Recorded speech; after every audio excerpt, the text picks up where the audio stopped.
Hello friends, it's Kim Passable. I'm out in the cold waiting for my battery in my car to charge because first thing tomorrow we'll need to go to the women's hospital here in Pittsburgh for my bilateral orchiectomy. It was originally scheduled for January, which was great. I was excited, and then they called me last week and said, hey, your paperwork's in. Can you come next Friday? And I said yes, because yes.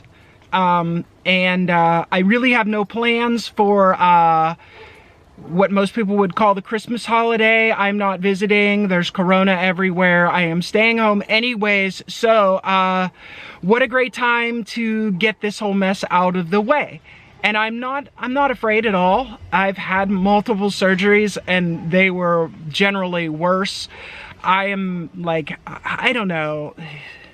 So an orchiectomy, if you don't know, that's where they remove the testicles. So I'm about to get the nuts chopped off. They are my biggest dysphoric thing. That and these jaws. Oh, I hate them so much. Oh my gosh. I think I'm so much prettier like that. A few stitches. I might have to see a plastic surgeon. Anyways, orchiectomy, removal of the testicles. Will it hurt? Yeah. I had surgery on my spine. I have a fusion C5 through C7 in my neck, and I have an L5 with S1 instrumentation in my lower back. Those spinal surgeries that I had were incredibly invasive and painful. They involve bone grafting and screws and plates and quite a bit of cutting, stitches internally, months and months of healing and physical rehabilitation.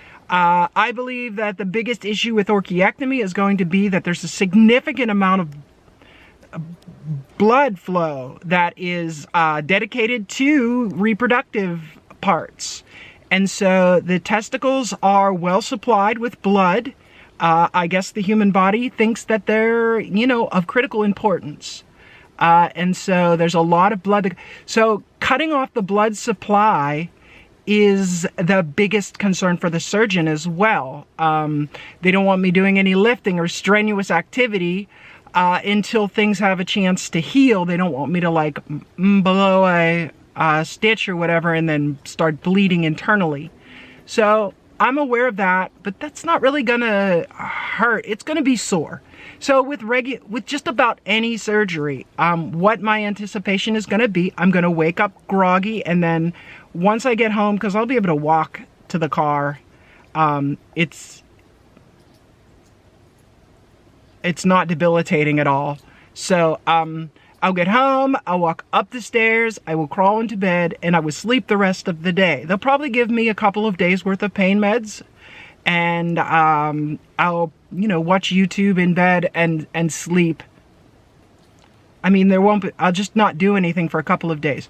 By day 3, that's when like surgical wounds are sore. Like the first day, you're like, oh, this isn't so bad. And the second day, you're like, oh, this isn't bad at all. And then by the end of the second, you're like, this is really hurt. And then the third day, you're like, oh my God, what have I done? And then it slowly gets better, but so be it.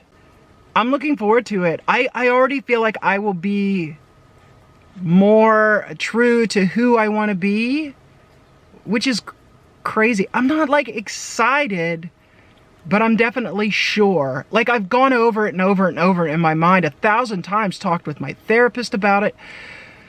My friends don't want to hear about it one more time. They don't want to hear another word about it. They're like, yay, good for you.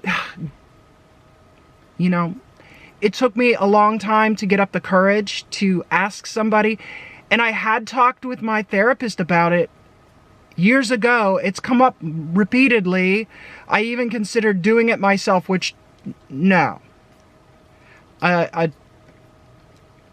get somebody trained to do it. There's too much blood flow involved for anybody but a qualified surgeon, urological expert, to mess with that. Don't No, don't do it. Just go see a surgeon. Talk to somebody who understands transgender health. I am lucky enough that in the time that I have been, since I began HRT 2.5 years ago, a year and a half ago, a urological surgeon moved into Pittsburgh who is in the major healthcare providers plan at the women's hospital, who does transgender care, is trained in doing this. When I went and spoke to her, she was great. She said, well, okay, bilateral orchiectomy, you don't want to go high, you want to go from the center of the scrotum for future vaginaplasty. I was like, yes, you know. And she's like, yes, absolutely, I know what you're asking, and I'm absolutely happy to do that for you as long as you qualify based on WPATH. Stay warm. Thanks for watching. I've been Compassible. Have a great day. Bye.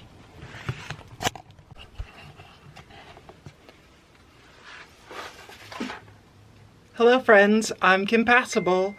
Today we have snow. Check it out. The last couple of days, I mean, if you're not in the US Northeast, then you didn't see it, but a lot of people, you know, you won't snow. Oh, it's like walking out into a different world. It's not as cold. Usually when the snow comes, it's actually warm. It has to warm up to snow because the moisture doesn't come in the very cold air. It only snows when it's modestly cold. Anyways, here it is, snow. There's my car. That's what we're doing outside. As you can see, I've already been into my car, and the snow is pretty deep. You know, that's a good 8 inches, right? If someone came at me with that amount of instead of snow, I'd call that 8 inches. Whew, there's a lot of snow to get.